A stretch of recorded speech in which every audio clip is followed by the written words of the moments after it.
Man, what a fight night. As a UFC fan, it was great to watch. I did get 3 out of 6 fights correct in regards to the main card. Would have been 4 out of 6 fights correct if Joanderson Brito got the decision win over William Gomez, but there's bound to be a couple of bad decisions here and there. Still was a great watch. I think a star has definitely been born with Bryan Battle. People seem to gravitate to what he said in the post-fight interview, or at least they're entertained by it. I think he's definitely playing into wanting to be a heel, and I'm all for it in terms of entertainment. It is fun to watch. Anyways, let's jump right into the card. I want to start with the main event, Moicano versus Saint Denis. This was a one-sided beatdown by Money Moicano. I couldn't believe it myself watching it live. I did pick Saint Denis to get the win as well, so it was a total shock to see what Moicano was doing in the first round. That might be one of the most dominating first rounds I've seen so far watching UFC. I can't believe Saint Denis didn't get finished in the first round. Some of the ground and pound that was getting landed was just disgusting. Saint Denis deserves the respect.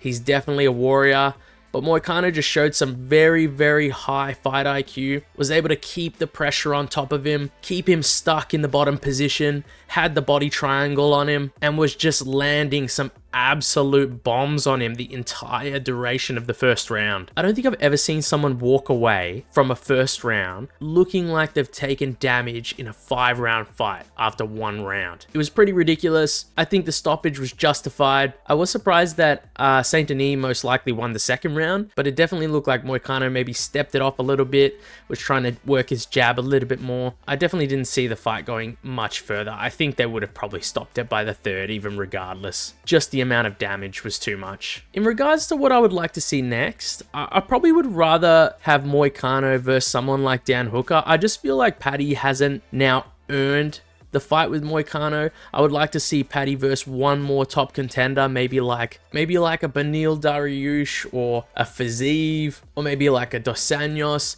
I would like to see him versus one more opponent before he could fight someone like Renato Moicano, who I believe has earned an even higher fight. Someone against maybe a Dustin Poirier himself or a Dan Hooker. I think he should fight higher up the rankings now. As for Benoit Saint Denis, I think he should be fighting someone a bit lower now. Definitely probably outside the rankings. I do love the guy though. Has the heart, he's willing to brawl, always entertaining. But yeah, definitely needs some time off after that one. And just to add on, Moicano seems to always capture the crowd with his post-fight interviews. The guy's charismatic, he's entertaining, love it. I'm subscribed to Moicano's YouTube channel. You guys should too. He's just a very entertaining character. Now we can move on to the co-main event, Imavov versus Brendan Allen. Man, this fight, from the first round, I was thinking I should have gone with my Brendan Allen pick. I should have just picked him. I did pick Imavov in this fight, so I was happy that he got the win. But Brendan Allen could have taken this win from Imavov. I don't know what he was thinking in some scenarios in this fight, but it just seems like a bit poor fight IQ. He won the first round, clear as day. I think he surprised Imavov with the takedown, and then he could not get the takedown anymore. Imavov had great sprawls going into the second round and the third round, was beating him up on the feet for the most part. But it's not to say that Brendan Allen didn't have success on the feet. The guy actually looked very smooth, looked nice on the feet, had crisp hands. I did mention this in my breakdown and predictions video. I did say people underestimate Brendan Allen. He's actually quite good on the feet, and I believe he should have relied more on his punches. He was having some success.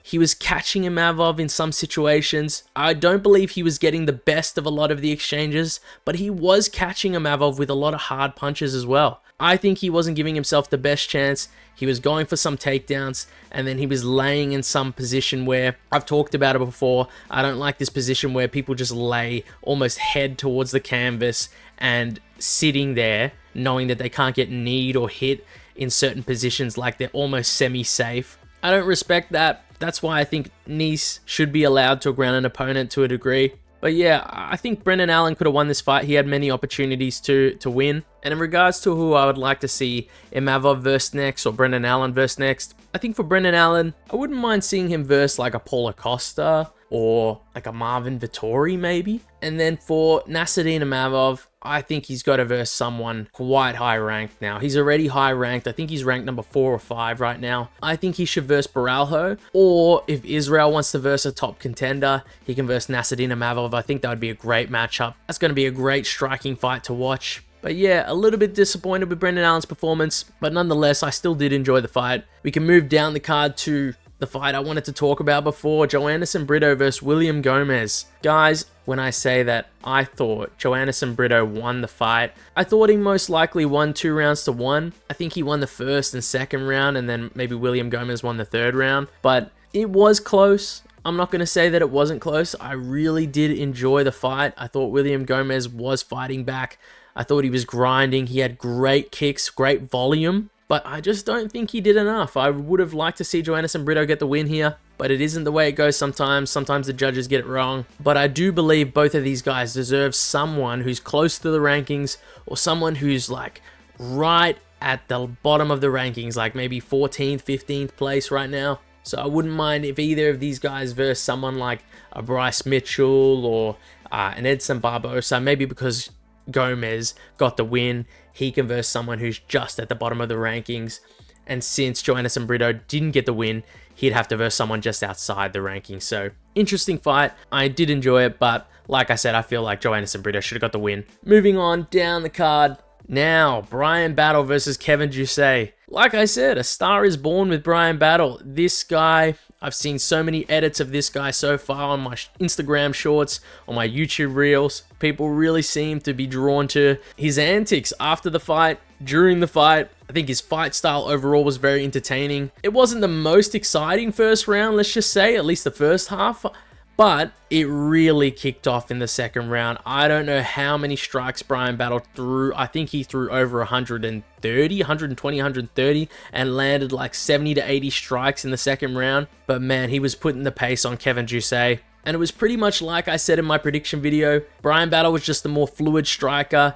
Kevin Jousset just looked a bit stiff. He was very tall up. He gets hit way too often. He was taking way too much damage against Bryan Battle. And then in the end, he just gets standing TKO'd in the second round. Great finish by Bryan Battle. Great antics after the fact. Giving the middle finger to the entire French crowd. And then gloating how you beat a French fighter. I wouldn't want to be him leaving the stadium in France, of course. Morgan Charrier versus Gabriel Miranda. Morgan Charrier was just too strong. He really showed his physicality in this fight. Gabriel Miranda just could not get this guy in a non-dominant position. He was trying to take him down, and Morgan Charrier was just too strong for him. It was really apparent. Every time Gabriel Miranda got close to try to take this guy down, he just couldn't seem to finish and get over on that top position. And I think just Morgan Charrier is just that level above. But in that second round, when he got that finish, it looked like Gabriel Miranda was going to go for like a sort of sloppy looking spinning back fist. I thought he was just turning. I didn't even notice the back fist at first, but I saw it on a replay. It looked like a sloppy looking back fist. And then Morgan Charrier just catches him with a hook to the chin. And then that's all she wrote. Great win. I'd like to see him versus better competition. I would really like to see him versus a better quality of competition now. Definitely deserves someone higher up. And then lastly, as the main card opener, Fares Ziam versus Matt Frevola. Guys, this was one of the nastiest KOs I think I've ever seen in the UFC. I honestly couldn't believe it. I think Fares, he definitely surprised me. He had better defensive grappling. He had better offensive grappling in this fight than I had seen him prior as well. I thought Matt Frevola would have a better time mixing it up. I think in his corner, they were telling him to mix it up a bit more, go to the body and then go to the head. But he was just struggling with that fight IQ sort of side of the fight. And Fares was just looking like the sharper fighter on the feet as well. It was pretty much the case for the first and second round. And then Fares decided to be a more offensive grappler in the third. He was taking down Matt Frevola. He was showing his strength. He was looking good with his cardio. And then off the clinch, he seemed to post off with his elbow to Matt Frevola and then just lifted his knee and caught him right on the chin. It was a filthy knockout. One of the best knockouts I've seen. Definitely deserved that performance of the night. Yeah, and keen to see who he's versing next. For Matt Frevola, definitely needs to take some time off. Has received 2 bad knockouts in a row so far. So I would like to see him rest up and recover. But yeah, guys, those are my thoughts on the card, the fights that happen on the card as well. Really did enjoy it. I would rate the card very highly in terms of entertainment. Hope you guys enjoyed the card too. I'll be posting another video soon this week, so look out for it, guys. Thanks for watching again, and see you guys next time.